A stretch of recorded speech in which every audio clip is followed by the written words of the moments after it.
며칠 뒤 A씨는 자신의 계좌가 사기 의심 계좌로 분류되어 지급이 정지되었다는 안내를 받게 됩니다. 단 한 번의 신고만으로도 무고한 피해자가 양산될 수밖에 없습니다. 저희는 채무보존제 확인의 소를 제기하였고 화해 권고 결정을 통해 홍상의 판결보다 신속하게 A씨의 무고함을 입증할 수 있었습니다.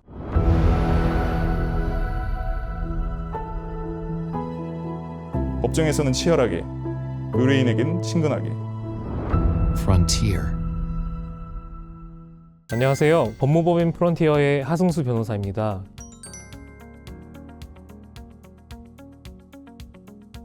최근 외국에서 발생한 내국인의 사망 사건을 계기로 보이스피싱 등 전기통신금융 사기가 우리 사회에 큰 충격을 준 바가 있습니다. 그동안 만연해 있음에도 충분히 조명되지 못했던 범죄가 사회 전반으로 드러난 계기라고 할 수 있습니다. 법률 사무에 종사하는 분들이라면 이미 오래전부터 보이스피싱, 리딩방, 투자방 사기의 심각성을 현장에서 체감하고 계셨을 것입니다. 전기통신금융 사기의 피해자분들 중 상당수는 사기를 당했다는 수치심 또는 자기의 경제적 어려움이 드러나는 것에 대한 두려움으로 가족이나 주변 사람들에게 피해 사실조차 알리지 못하는 경우가 많습니다. 이러한 사정을 고려하면 이미 체감되는 범죄 규모보다 실제 피해 규모는 훨씬 클 수밖에 없습니다. 이러한 범죄는 주로 타인 명의의 금융계좌, 속칭 대포통장을 통해 이루어집니다. 물론 이를 적극적으로 제공한 공범도 존재하지만 자신의 의사와는 전혀 무관하게 입출금에 연루되는 분들 역시 분명히 존재합니다. 오늘 말씀드릴 내용은 전기통신금융 사기의 주된 피해자라기보다는 자신도 모르는 사이에 사기 피해금이 입금되며 범죄에 연루된 분들을 위한 이야기입니다.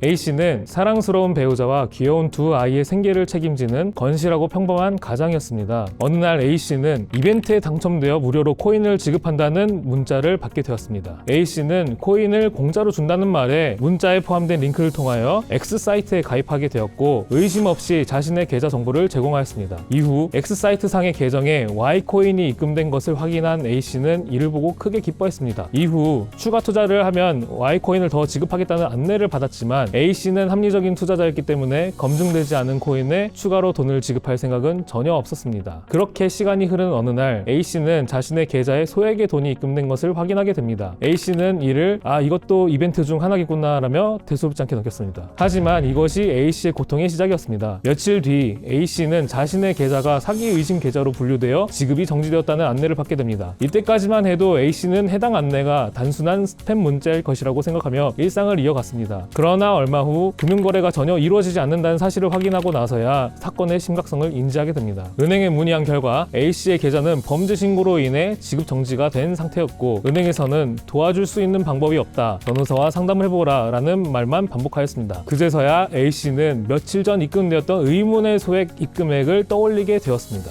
그렇다면 왜 A씨와 같은 피해자가 발생하게 되는 것일까요? 지급 정지는 피해자, 수사기관, 금융감독원 등에 의해 이루어질 수 있으며 이러한 정보는 모든 금융기관에 공유됩니다. 그리고 금융기관은 A씨와 같은 선의의 피해자에게도 쉽게 무고함을 인정해주지 않습니다. 이로 인해 A씨는 억울하게 연루된 범죄 사건이 종결될 때까지 때로는 그 이후까지도 법률적 금융기관의 내부 기준에 따라 각종 제한을 받게 됩니다. 입법기관의 입장은 이렇습니다. 사기 범죄는 피해 회복이 어렵다. 선제적으로 막아야 한다. 수사기관의 입장은 이렇습니다. 아직 유무죄 판단이 어려운데 섣불리 면죄부를 줄 수 없다. 금융기관의 입장은 또 이렇습니다. 지급 정지를 쉽게 해제하였다가 피해 회복이 불가능해질 수 있다. 이러한 구조 속에서 단 한 번의 신고만으로도 무고한 피해자가 양산될 수밖에 없습니다. 결국 A씨뿐만 아니라 각각 기관들 역시 누군가 이 사건을 정리해 주길 바란다라는 상태에 놓이게 됩니다. 이때 우리가 선택할 수 있는 방법이 바로 사법부의 개입입니다. A씨는 이러한 문제를 안고 저희 법무법인 프론티어를 찾아오셨습니다. 저희는 채무보존제 확인의 소를 제기하였고 화해 권고 결정을 통해 홍상의 판결보다 신속하게 A씨의 무고함을 입증할 수 있었습니다. 이 결정을 통해 A씨는 객관적으로 사기 범죄와 무관하다는 점을 인정받았고 각 기관 역시 더 이상 A씨에게 사기 범죄 연루를 이유로 불이익을 주지 않게 되었습니다.